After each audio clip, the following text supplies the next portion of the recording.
Hey everybody, and welcome to this movie recommendation video, I guess, if you want to call it that. I was planning on doing something like this at the beginning of the year because that's when it would have made the most sense to do a 2019 movie recommendation list, or I guess 2019 ranked list for the movies that I watched. But I kind of just put it off, and I thought, well, it's February. I have missed my chance, but now that everyone is quarantined, or should be quarantined, I figured that I would go ahead and recommend these movies anyway, because now you have all the time in the world to hopefully stay at home and watch some movies. So here is my ranked movie list of the movies that came out in 2019, and I watched them. Some of them I did watch at the beginning of this year, but most of these I did watch in 2019, and they are from 2019. All these movies were released in 2019. I will be doing a follow-up video to this one where I rank every single movie that I watched in 2019, regardless of what year it came out. So if you don't see anything in here that sounds interesting, then stay tuned for that one. Okay, so movies that I did not rate. This is Aziz Ansari's stand-up special that came out at the beginning of 2019, I think. I don't remember when it came out, but it was okay. The only reason why I'm not rating this is because I just don't really know what I would be rating this for, because it's a comedy special. I don't know. I just didn't know I didn't know how to feel about rating this, but I enjoyed it. I thought it was pretty great. I laughed, and Aziz Ansari makes one of my favorite shows on Netflix, which is Master of None. I think it's an excellent TV show, and his stand-up here was pretty good. I enjoyed it. So now we're moving on to the movies that I saw that were awful, and the good news is there are no movies I saw in 2019 that I thought were awful, at least that came out in 2019. The other list, that'll be another story. Now we're moving on to the next category, which would be the mixed movies. The movies that I don't know about. And the first one that we're starting this off with is Shazam. I really can't get into superhero movies. It's just not for me. I do think that the movie was a lot of fun to watch. I had fun watching it, but it's not something that I've really thought about at all since I watched the movie. If you like superhero movies, you'll probably like this movie. And I ended up rating this one a 5 out of 10, but thinking back on it, I'd probably give it a 6. I don't know. I'm not going to have much to say about these movies, so we're going to go through this section pretty quick, I'm guessing. Okay, Zombieland Double Tap. It's been a couple years since I watched the original Zombieland, and I was maybe 13 or 14 when I saw that movie. I can't remember, but I thought that original movie was really great, and I was pretty excited to see the sequel. I thought it was fun. It was a fun movie. It was pretty much the same kind of style as the original movie, and it carried that over pretty well. Some of the jokes I remember being kind of stuff like, oh, what if we had an idea where we had strangers come and pick us up in a car and drive us around? That kind of stuff is kind of cringy to me when you're doing a movie in the past where it's kind of an alternate history thing. It's like, that joke has been done so many times. Don't do it. We don't need to hear it again, really. We really don't need to hear it again. And I give Zombieland Double Tap a 6 out of 10. Next up is Richard Jewell, which is based on a true story about Richard Jewell, who tries to save the day at the Atlanta Olympics, pretty much. This movie is pretty forgettable, honestly. It moved pretty fast at the beginning, and then it slowed down pretty quickly. The story was really good, but the execution, I think, was average. So I gave Richard Jewell a 6 out of 10. Next up is the Fire movie. I believe this is the one on Netflix. I don't think I watched the one on Hulu. And this was a detailed account of the events leading up to and after the Fire Festival. I don't remember much from this one, but I did enjoy this movie. It was very interesting because I saw the news headlines when it happened, but I kind of forgot about it after that. And now with this documentary, Fire Festival has become synonymous with any kind of mess up, anything that goes completely wrong, and that's its legacy. I enjoyed it. Check it out. It's pretty interesting. I liked it. 6 out of 10. Now we're up to Yesterday. So this was a movie where it kind of showed a world without the Beatles. I kind of had mixed thoughts going into the movie, and I did enjoy it. Music's great. Obviously, it's the Beatles. It wouldn't be bad. I felt like the romantic side plot was very unnecessary. I was more interested in the aspect of seeing how the world would be like without the Beatles. And I felt like this romantic side plot was like, I don't know. I just felt like it was something that they checked off on the whiteboard. I was like, all right, romantic side plot. Yep, we got to add that in. That's on our movie checklist. And it didn't really feel like it added much to the movie. I was more interested in seeing kind of, I guess, like the thought process of him dealing with the fact that he was passing off all these Beatles songs as his own. It does deal with that, but I think it would have been interesting to see a little bit more of that. I gave this one a 6 out of 10. Ad Astra. This one was up for quite a number of Oscar nominations. Really well shot movie. I liked visually. It was really nice. I really enjoyed. The cinematography was pretty good as far as I can remember. But the story, on the other hand, was not as engaging as I would have wanted it to be for what it could have been. But Brad Pitt, his performance is great. I don't have much to say about this one. 6 out of 10 Ad Astra. Next up, we have The Great Hack, was a documentary on Netflix, which kind of talked about the Facebook Cambridge Analytica stuff that happened around the 2016 election. And I've not thought about this movie much at all. I gave it a 7 out of 10, but I feel like it's probably closer to a 6 than a 7. The first half of the movie was pretty interesting, but by the time that it reached the middle point of the movie, I kind of felt like it could have been over. It could have been done with, and at that point, it just felt like it was regurgitating the same thing over and over again. It was very strange, and I was very bored by the end of the movie. I gave it a 7. I'm going to say 6 out of 10 now. Us. This came out right at the beginning of 2019, I believe. I watched this one on a plane, so I didn't really get the best viewing experience for this one. I enjoyed it. There weren't any jump scares, so this is probably, I think this is technically like the first horror movie that I've ever seen. I never really wanted to watch a horror film, so this was kind of a stretch for me to watch, but I decided to watch it.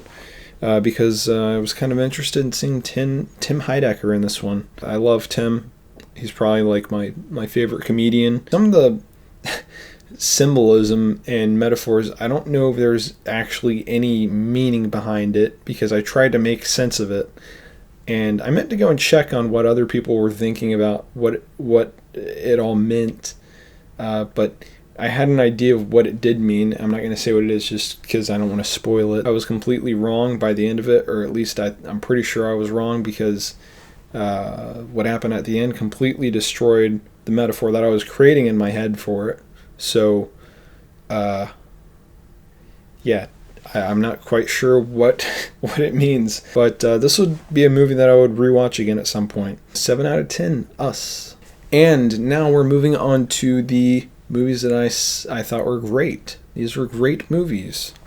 So this is movies that I gave 8 out of 10 to 9 out of 10. So let's take a look. First up, we have the Amazing Jonathan documentary. I gave it an 8 out of 10 after watching it, but I would probably give this one a 7 out of 10. This documentary was pretty great. I've realized recently that a lot of documentaries, I get bored by about the halfway point, and I feel like they're stretching things out. They got all the really interesting stuff out of the way at the first half, and then they kind of are just, I don't know, they're just trying to do something, but they don't know what they're doing. This movie, actually, they did not know what they were doing, but that's what made this interesting. I don't want to give anything away from this documentary, but yeah, this was an interesting documentary from start to finish, and I had no idea where this was going. For a documentary, for that to happen, that's I think that's pretty great. So yeah, 8 out of 10, but would give it a 7 today probably. Alright, next up is Jojo Rabbits, which won some Oscars, I believe. This is a good little parody satire kind of thing on Hitler Youth. The acting from the main kid, Jojo, Roman Griffin Davis, was pretty great. He did a great job. The only complaint that I have for this movie is that some stuff in the story was pretty predictable. I was thinking, this is probably going to happen, and then it did. But other than that, I don't really have any complaints. It was fun to watch from start to finish. Had a good time. Knives Out. This one was a blast to watch. I really enjoyed this movie. This was fun. It doesn't take itself too seriously. The twists in the movie were truly unexpected. I was trying to think of maybe what could be the thing that's going to happen, but the first time there was a twist, I was like, oh, okay, I don't know where this is going at all. And then I just sat back and I let the movie happen in front of me. And that was fun. That was fun to watch for a whodunit type of movie. It's always good when you have one of those that you really don't know how it's going to end. So I would really recommend this one. It's just a fun movie to watch. 8 out of 10. Next up is 1917. This is the famous gimmicky one-shot movie, as they advertised very heavily. This wasn't really a type of movie that I thought I would have enjoyed. It was really a last-minute thing where I was like, well, this is nominated for some Oscars, so I guess I'll go and see it. My one complaint is that they did not stick to the one-shot thing, because obviously they didn't actually film it all in one shot, but they didn't even try to make it all look like it was in one shot. There was a part where they just fade out to black and then they fade back in, which is not one shot. Like, they didn't even try and pan over anything. It just literally faded out to black. So that was kind of weird, but I'm not going to really complain too much about that. Yeah, it was a good movie. 8 out of 10. The Irishman, Martin Scorsese. So I really liked this movie. The story was captivating, but the middle part of the movie kind of stalled just a little bit, just a tad bit. But the first and last hours were pretty much perfect. The CGI de-aging was pretty great, but some parts are more noticeable. When some of the actors are moving, they look like they're moving old. They look like an old person when they're moving. But when the characters are actually older than the actor that is playing the character, they do a pretty great job of making them look older than they really are. It is 3 hours long, and that was the main thing where everyone was talking about it, and they were saying, I don't know if I want to watch a 3-hour movie, and I understand. Luckily, I was able to watch it in the theater, and that was a pretty good way of making sure that I just kept watching it, and I'm glad that I did it like that. That was a good experience, and I was kind of like, wow, I should watch a Scorsese movie and a mob Scorsese movie on the big screen. That would be a good experience, and it was. I enjoyed it. So, 8 out of 10, The Irishman. Next up is a political documentary, Knock Down the House, that focused on a couple of political candidates in the 2018 election, and a political bias where I actually liked these candidates. And so disregard what I'm saying if you don't, if you want to just keep that in mind. But I really liked it. I think that people could like this even if they are not, if they are not in favor of the same ideas that these candidates are. Each of the candidates had a very moving story for why they were running, and that really struck an emotional chord with me, and I ended up crying during the end of the movie. That was pretty emotional stuff. So I give this one an 8 out of 10, and I gave it a 9 out of 10 after I watched the movie because I was crying. And I was like, man, that was good. But looking back on it, probably closer to an 8. And this one is going to be a bit of a niche thing, but I had to include it. Mr. America, starring Tim Heidecker and Greg Turkington. This is an extension of the On Cinema, At the Cinema web series. And if you haven't seen the On Cinema web series. It is a web show that Tim Heidecker and Greg Turkington host, and characters playing themselves, a character version of themselves, where they review movies and they kind of bicker.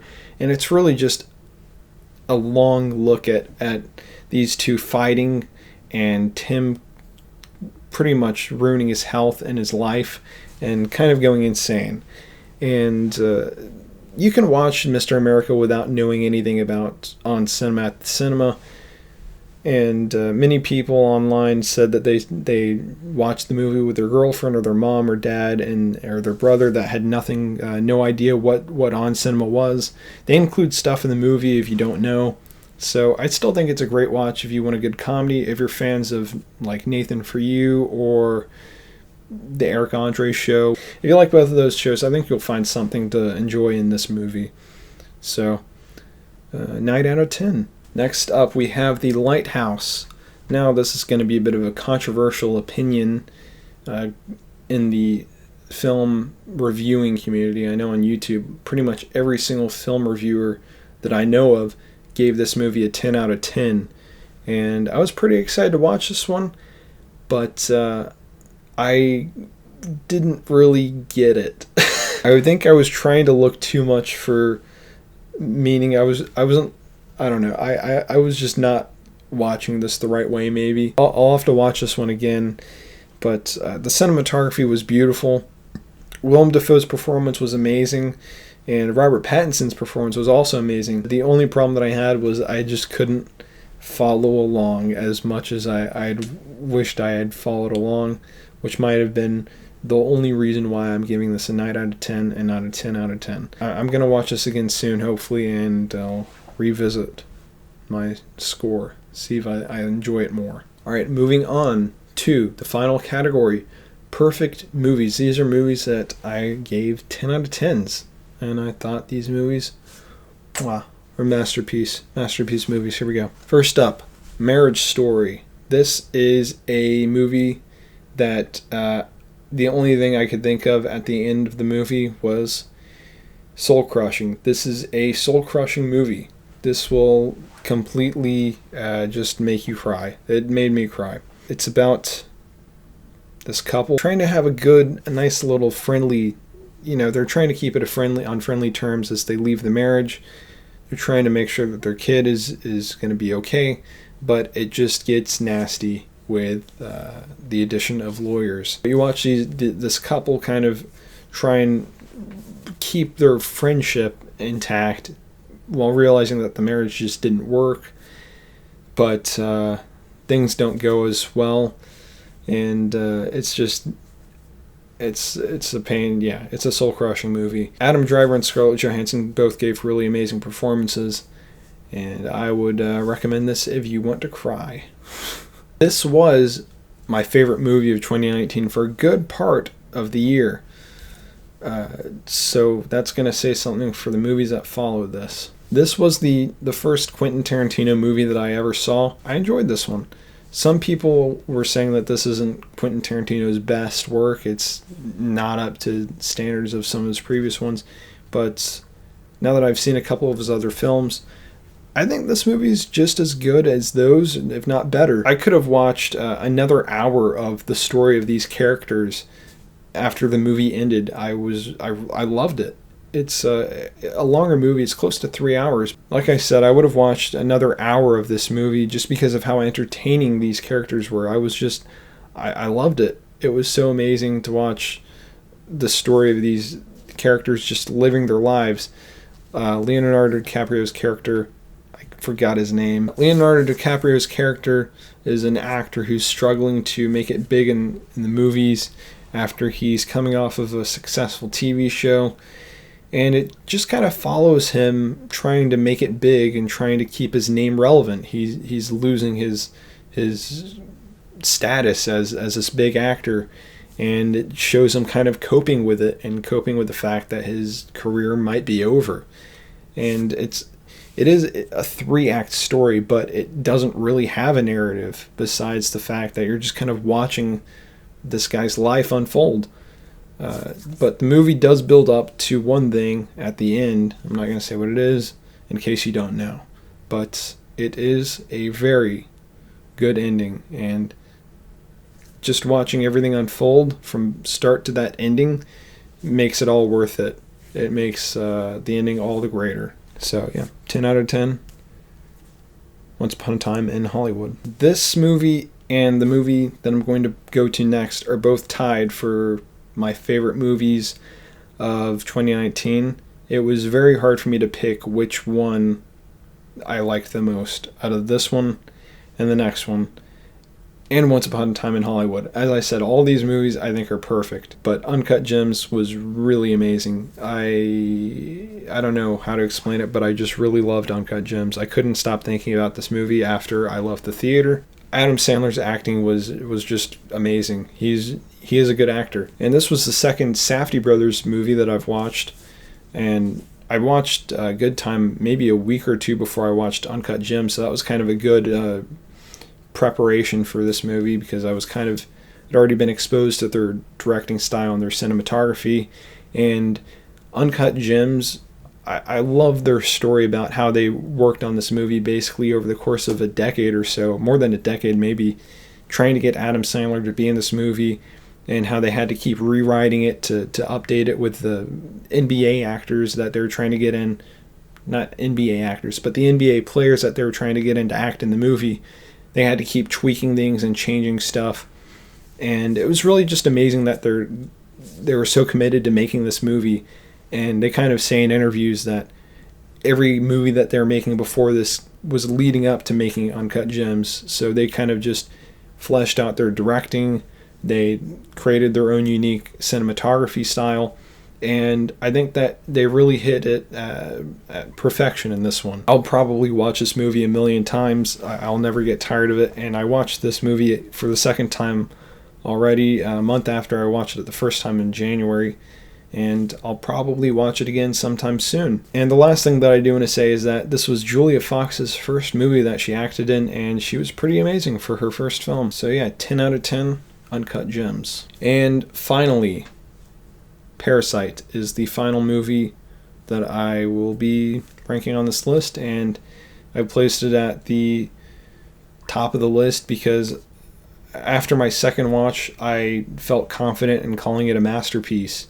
Hi, editing note here regarding my comments on Parasite. I didn't really explain much about what this movie is, and kind of for good reason. I think this movie is best seen if you know as little about it as possible. But I will kind of briefly tell you a little bit about it. Parasite is basically a movie about this lower class family who is trying to do odd jobs to get by, and when they see an opportunity to really get ahead, they take it. And I'm going to just leave it at that, and we'll get back to my ranking. The directing, the style of cinematography, and the editing, everything about this movie felt perfect. For a foreign film where I have to read subtitles, I usually don't like that. But reading the subtitles and still being able to see the visuals on the screen didn't feel like a chore. It felt like I was floating, is my best description for how this movie goes from one section to another. Nothing feels jarring, there are no big problems that I have with this movie. It's perfect. Every part of the movie was vital to its final product. Like I said, from editing to cinematography to directing to acting, and I feel like it was all executed perfectly. And on top of that, it's a great social commentary on classes, and I think it's done well. If you want to think about it, you can, and it's there for you to think about, but if you just want to watch a movie, you can do that too. I think it is good for you to think about what's going on in this movie, because I think it's a great example of some of the problems with the class structure. So there it is, 10 out of 10, the final movie on the list. I hope you enjoy these movies. Give them a shot if you want. And if you do give any of these movies a try and watch them, let me know what you thought about them in the comments.